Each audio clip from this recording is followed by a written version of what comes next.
Part 4, Raymond Burkhart, PhD. Is there DMA? PhD. PhD, thank you very much. Okay, very good. Dr. 486 pages. That's a PhD. Yeah. All right, so now we're going to get into the playing aspect. So if you wouldn't mind playing something maybe from a low register to the upper register, and so we can look at your chops and smile and wish we could do what you do. You can. Come take lessons.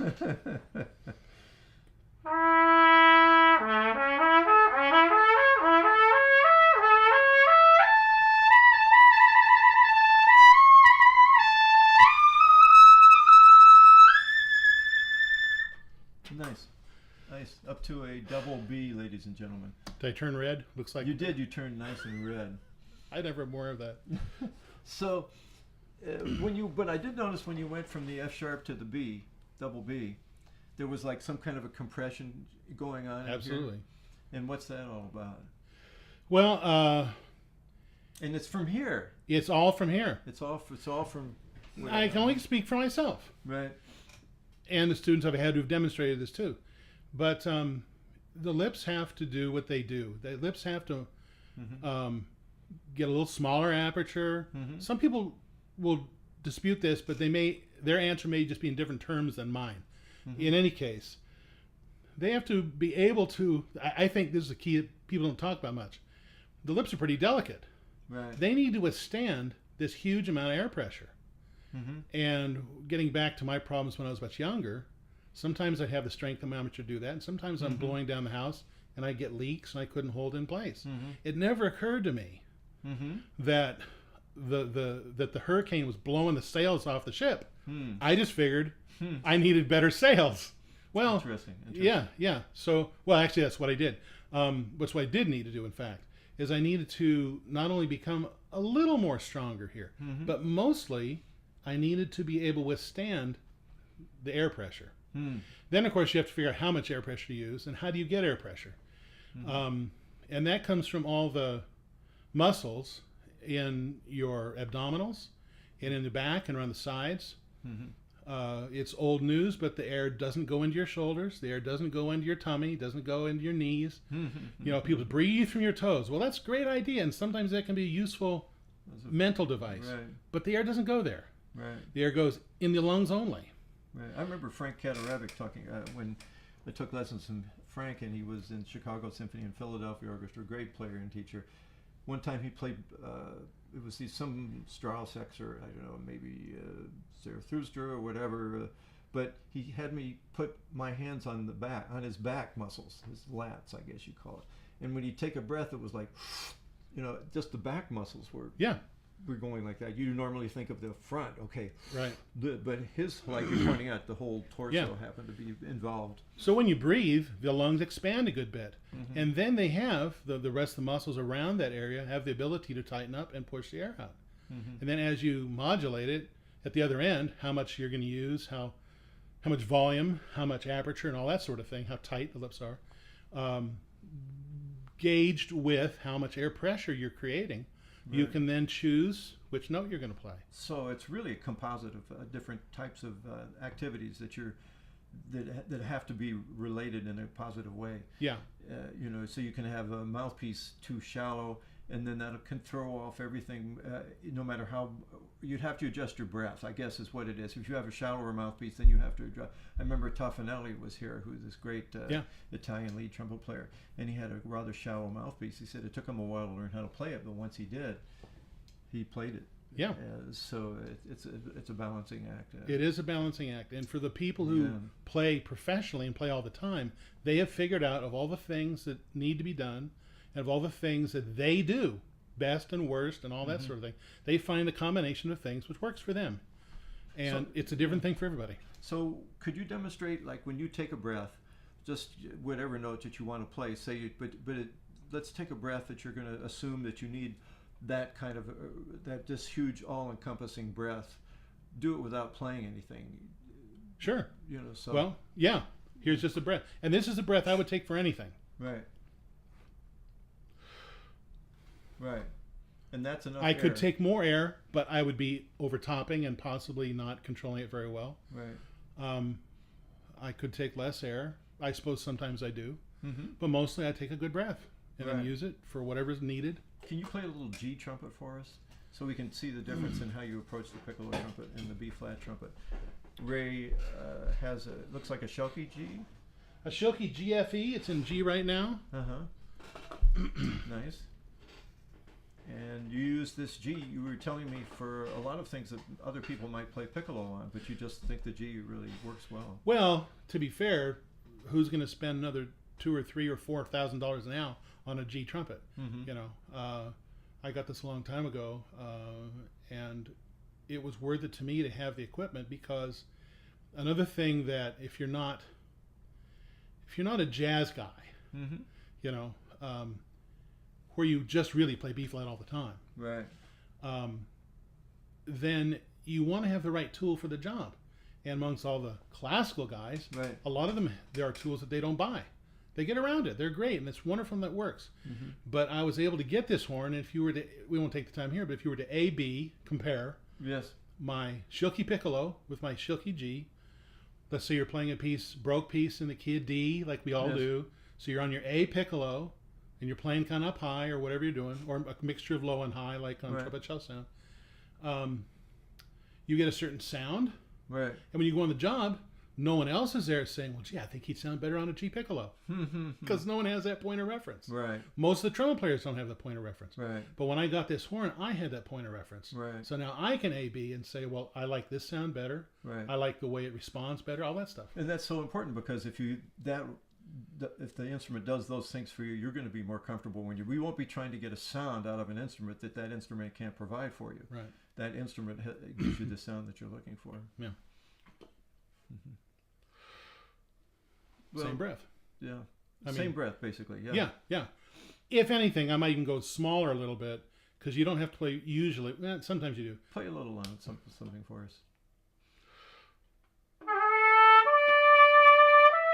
I don't have it memorized, but that Eternal Source of Light Divine, I think it is. Don't know it. It's an aria for soprano and Mm-hmm. trumpet and strings. Okay. Let's point this way a little bit. That way. Yeah.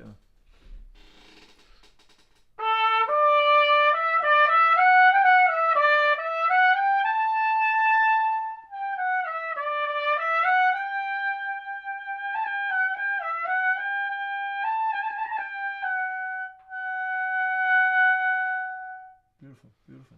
So you can be. No, I have a lot of air left after that. That's Right. because I was taking the same amount of breath, Right. played longer maybe than that other lick was, That's right. where I was using a lot of air, That's right. and here I'm using almost no air. Right. But I still want to have the air inside. And if you were to, and sometimes with students who don't get this, I have them do it. I mean, you can even see on the video here that I'm not, I'm not Right. as thin as you or most people, but you can feel the muscles under here working. Right. And so if I'm gonna play down low, there might be nothing, or just a slight Mm-hmm. tensing up, and then you can feel all the way up how it goes, like you saw it in that shirt and stuff, Mm-hmm. how that works. Yeah. But that's this getting tighter and tighter and tighter, blowing the air faster to get the combination of things to work. Yeah.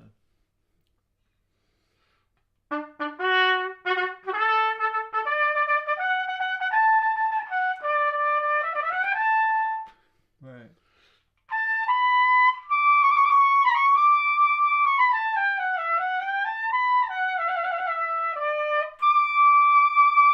You seem like such a calm player when you play. I am now. Yeah. I didn't always used to be. So how did that come about? Because I have a tendency to be a nervous wreck, and if I'm not a nervous wreck, then I worry at this point. That's your third point.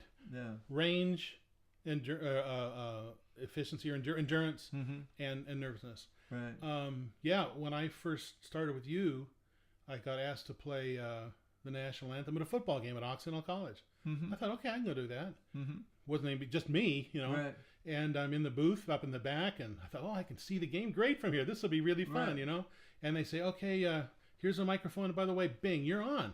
Mm-hmm. Well, Bing, Bing, yes. Yeah, and my leg started to shake. Mm-hmm. My left leg was shaking so violently, I couldn't. I had to stand on one leg, try to get through it with all the breathing and stuff.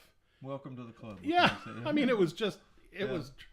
So So the rest of your career, you're playing on one leg. Is that what you're telling me? Basically, yeah. It took me a very long time to overcome that. And I think that people maybe get nervous for different reasons, but like a lot of things, overall, they're all the same reasons. Reason A might be more for someone that you need to help them through, or reason B is maybe more prominent in someone else. But being nervous has a lot to do with sort of psychological aspects, I think, that are sometimes kind of hard to deal with. And a lot of people fight you on it. I don't know how many students I've had who've kind of resisted different things I've tried to teach them. But when they get on board and realize I'm not making this stuff up, and that I'm also not talking out of a book. I've had all these problems. That's one reason I really like having you here, is because you've had to think about it. I've had to think about it, and I had to overcome them. Right. And I have overcome being nervous. I can remember there was a time when I was really first not nervous anymore. And there was this mental image. I didn't try to draw it. It occurred to me that I had it. That there was me, there was a trumpet, and the music stand. And it could have been anything else beyond that. Right. Anything. And wouldn't have made any difference. When it does make a difference is when you start to get nervous. People think, well, if I do this, and it could be anything. It's not just if I miss the high note or whatever. Right. But if I do this or that, someone's going to think ill of me. Or think well of me. Because as soon as you think well, they're going to think it well, really well, and that's a really great thing. How can that be bad? But there's always a other side to that. Yes. What if I don't achieve it? Right. Then they'll think ill of me. Right. And if that starts to inhabit your headspace, much less all the other little nonsense that people think about. So one of the things that people always say is when it comes to great players, they can concentrate. Right. And part of the concentration is having learned to leave out all the nonsense. You can completely focus on what you're playing, whether you're sight reading or playing a solo that you played a bunch of times. Right. I remember the first trumpet player, not Manny Laureano, he's in Minneapolis, but the first trumpet, Charlie Schluter in Boston, and he was talking about this, and he said that when he played, if he could focus on the breath, then he knew it was going to be okay. So that's what his focus was. And so I think that does help a lot if you can just find something other than the fact that you may, not play as well as you might like. That enters your head, but if you can focus on your breath or something else, I have a different approach, but we can go into that some other time. So. And so for me, I have now played in situations where, I played one time at Sony Studios where there was one trumpet. That was me. In the whole thing being recorded, just me. Nobody else in the studio. Just the conductor. Just the conductor and a trumpet. And me on trumpet. Yeah. And no nerves. When I was on tour with different people, I can remember playing for large areas like the Hollywood Bowl or even larger, where there's 20,000 people. And I'm not just playing, I'm in the lights playing a solo. No nerves. So how did you get there? You mean you say one day I realized I got there, I ate the elephant one bite at a time. That's that right, yeah. Yeah, you have to kind of conquer one thing at a time and gradually and work it out. So when you go to a performance now, do you think does that enter your mind at all? You just go and play and you know that it's going to be good? Is that? I don't think any trumpet player honestly can guarantee that they feel great at all times. In fact, I remember talking to Tony Ploeg, dropping names as I am. Tony, somebody asked him, the performance sounded really great today. Do you feel that way? And he says, I can count maybe on one or both hands the number of times I've gone out and felt really good about playing. Yeah. Now, great players work through that, and they play great despite how they feel. But they still don't necessarily know. I mean, after a while, you have a lot of confidence, and you know what's going to happen. But that doesn't mean you know everything what's going to happen. Right. I mean, I don't know how many times I've had to tail off a high G or whatever it might have been on that note. I mean, not a high B flat trumpet G, but a high whatever, off to nothing and let it go, and it hasn't fallen off. Right. But we all know that if you try to do that, much less in the extreme, it could fall off. Right. So, leave it on there. And Manny used to say... But usually it doesn't. No, usually it doesn't. But Manny would say, You know, I'd come in at Manny Klein and I'd say, I really went well today. And he said, well, it's supposed to, you know? Right. And then right. I'd come in another time and says, it wasn't so good. I missed a note. And he says, well, welcome to the club. You know, so as you point out, it can go both ways. That's kind of what makes it exciting. But as you also pointed out, there gets to be a point where you realize, I always say it's about percentages, not about perfection. You know, that the percentages are going to be pretty good. I look back on some performance and I think, wow, how did I manage? That was awful, you know. But then I look over the career and I think, you know, I'll take it. You know?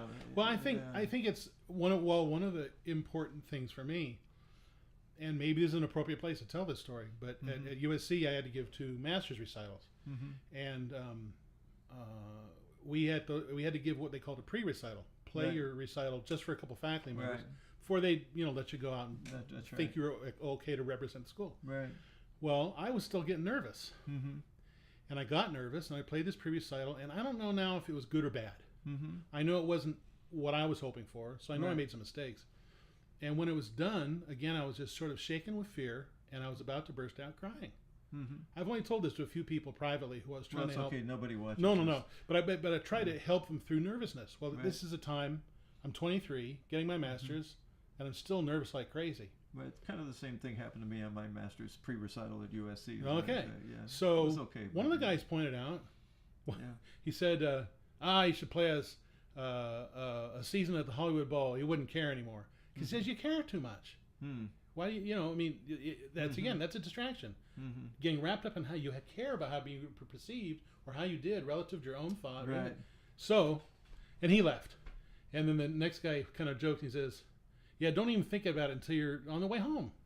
And then someone else said, no, don't even think about it then because you're driving. My point is, we all think about that too much. You have to realize, well, that wasn't as good as it should be. I'm going to make it better and realize what that will take. Great. But to beat up on yourself, that's bad. So finally, my teacher, Rob Ray, he talked to me as best he could. And I literally could not say a word. I was already quivering and all this stuff.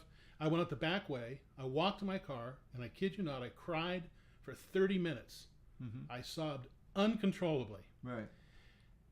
Because that was 6 years of my life, the most 6 years reason of the life I had at 23. Right. And if I put all that work into that for nothing, Right.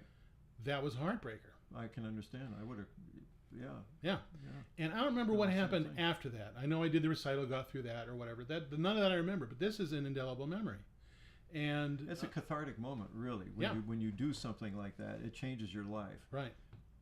Yeah, and somehow out of that, I was able to finally start. Well, I'm sure I'd already started, but I was able to continue. But I was able to be more effective in conquering being nervous. Right. I think it has a lot to do with how bad do you want it. You know, because some people, would go through that and then they'd say, it ain't worth it, Some people might have been smart. Yeah, some people. Exactly. What, and leave show business? And leave show business, right? Yeah, that's a good joke. There gets to be a point, I went through a lot of that myself where I'd get really nervous and I wouldn't play well. And then, you have sort of a choice, it's just, and either choice is perfectly acceptable and understandable. But some people choose, well, how can I work through this? And then I think, if we don't decide for ourselves, other people will let us know by not calling us for work, and that happens. And I like to think that it can happen for the best, regardless of how that goes. If you get to the point where something gets in the way of your performing your very best, whether it's a technical issue or emotional issue, then, it doesn't mean we can't play the trumpet. It just means maybe we can't do it as a profession. We can still do it for fun, which is, my God, what a concept, right? And so let me make that point too, Yeah. because a lot of people, I think, who stick with the trumpet, go to the dark side. Now that may just be in their complexion already, their makeup. But one way, and I've done it myself, and I'm not proud of it, and I don't think I do it anymore. But one way to deal with the pressure of it all is to be kind of negative and put a lot of things down.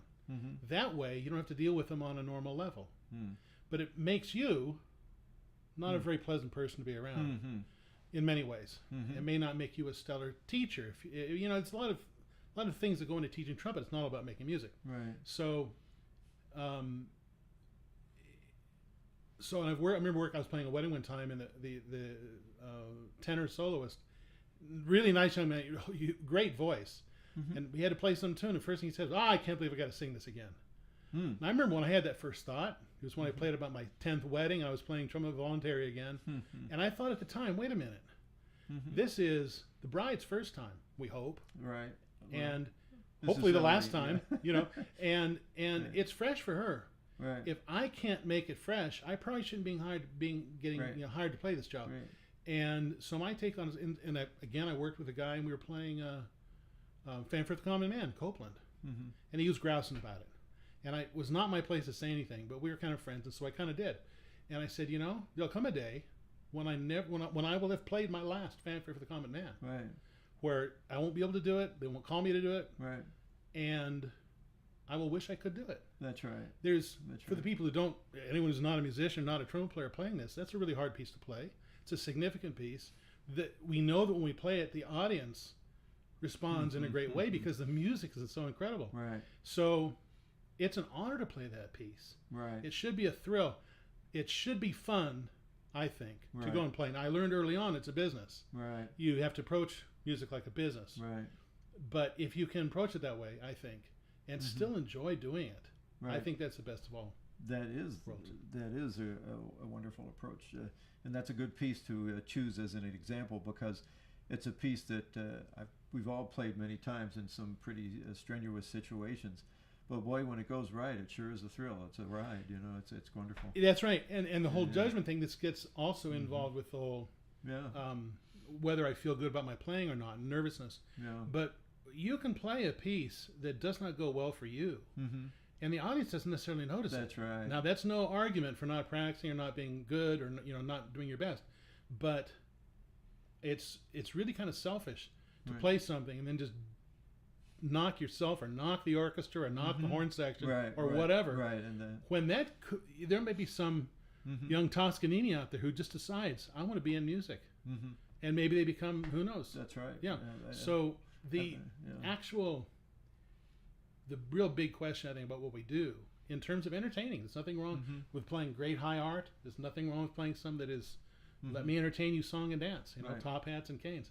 That's all great. It's all valid. Right. And has its place. And you just never know how much that affects people, how much they love it. Obviously, people are paying to go to all these concerts every year. They must love it. So I think that should be part of the equation. It isn't for, I think, a lot of people. That's a really good point. I think part of what you said reminds me of what Claude Gordon used to say. He says, you want to get so good, and it's probably not an original thought, but it's original to him and to me, that even when you're having a bad day, maybe you can tell, but maybe nobody else can tell. That's at the level you want to be playing at. So, okay, this wraps up, I don't know, like number 15 in the series with Ray Burkhart. Is there anything we missed that you'd like to talk about? We could put in another plug for Ray's composition on his website, RaymondBurkhart.com. What? RaymondBurkhart.com. Okay. Can't say it enough. RaymondBurkhart.com. And in this is 21 original works in this book alone. Original brass quintets. Original brass quintets. I have composed a lot of music that's not for brass quintet and not for brass. Right. I have a commission or a premiere coming up for harp quartet at the end of this month. For harp quartet. Four harps. Right. So don't think just because he has a book of brass quintets today that if you want to hear some of Ray's music or commission some of his music, he's written. We played some of his wonderful music at the Caltech Occidental Concert Band. He was terrific pieces of music, and he did some great arranging for us as well. So, and then I think I'll pass on this brass chamber music in Lyceum and Chautauqua. I'm sure it's got great pictures. It does have nice pictures, and actually, it's a more interesting topic than you might think, because this is actually the forerunner of much of what we do in the brass world today as far as ensembles. There are very few people who really know anything academically about brass chamber music. And I mean, I just know that because I found it out to be true. And the ones who think they know something know a lot about what they know. They can't deny that. But there has not been, until my book, a real thorough review of the history before 1940. Right. So that's very interesting. Yeah. And as a performer, why don't we tell us a couple of the performances that you look back on particularly fondly? Some of the highlights of your career. Well, I'd have to say they're probably, for me, a lot of them. They wouldn't be highlights maybe to anybody else. Mm-hmm. But I talked about playing for 20,000 people when I was a trumpet soloist with Yanni for one summer. Mm-hmm. And people may laugh about that, but it was really wonderful. Right. And I remember finishing my solo one night, and the entire audience just erupts into applause. Now, they didn't happen every night. I mean, they erupted in normal applause. Right. But this one night, I must have really got the solo just right or something, Mm-hmm. improvising every night. And they just went crazy. And that's one thing I'll never forget. It was really great to have that kind of response. Right. But there again, if you don't get that response all the time, you can't change how you play or how you feel about yourself. Although there is something, I remember Al Vizzuti saying when he first, I think he joined the Woody Herman Band. I think Lynn Biviano had played before him, and Al would play this great solo, of course, and he said he didn't get the same kind of crowd reaction that the former lead player had gotten, so he couldn't figure out what was happening. So one night he decided, well, I'm going to really ham it up. I'm going to wham, and just put on a big show, and the crowd went crazy, Yeah. So there is some aspect. You have to have some of that too. Yeah. Oh, so I mean, that was just, I remember, I'll never forget having that many people just thunderously applause. But I don't know. There have been plenty of memorable times. I had a guy come up after I played a Cantata 51 on natural trumpet one time. He says, "It looks like you're asleep when you play." And Cantata 51, trumpet players will know you play it the first 4 minutes and you play it the last 3 minutes. And the entire 25 minutes in the middle, you don't do anything. So this concert was, 5 o'clock in the afternoon in some hot church, and I probably did fall asleep in the middle. Right. He said, no, I mean, when you actually are playing, it looks like you're asleep. That gets back to what you were talking about motionless. How efficient sort of playing, efficient playing. This is not having to do with playing, but I did conduct one time the worst performance of Messiah in the entire universe. And that's pretty hard to define. I mean, no, this would define it. If this was recorded, it very much defines it. Okay. But we, like most people, you do the part one. We did Hallelujah at the end of that, and this was in a little town where there had been snow all weekend. Mm-hmm. The only road cleared was the main path, and this church was off the main path. So people had driven through the snow on all this stuff to get there, and we had 400 people there. Wow, amazing. And I'm looking up, conducting Hallelujah, looking at this big, stained glass, window, again, with tears. Lovely, yes. Because it was so meaningful. Now, I had to sing half the tenor solos because the guy didn't know when to come in. So I couldn't just lead him in. I had to start singing the words. It was not a great performance. It was memorable, though. It was memorable. For different reasons. But see, that for me, that music meant something to those people, and that really caught me up. What a great attitude. Great attitude. Yeah. But I played a lot of stuff that means a lot to me, even if it doesn't maybe to other people. Yeah. All right. Well, let's wrap it up, shall we? Thank you, Ray Burkhart. A pleasure. My pleasure. Thank you. 4 years studying with you, and then all the years of friendship later. That's right. It's been one of the biggest things in my life. Thank you. Well, likewise. I appreciate it. All right. There you have it. Dr. Burkhart, RaymondBurkhart.com. Thanks a lot, Ray. Bye. Bye.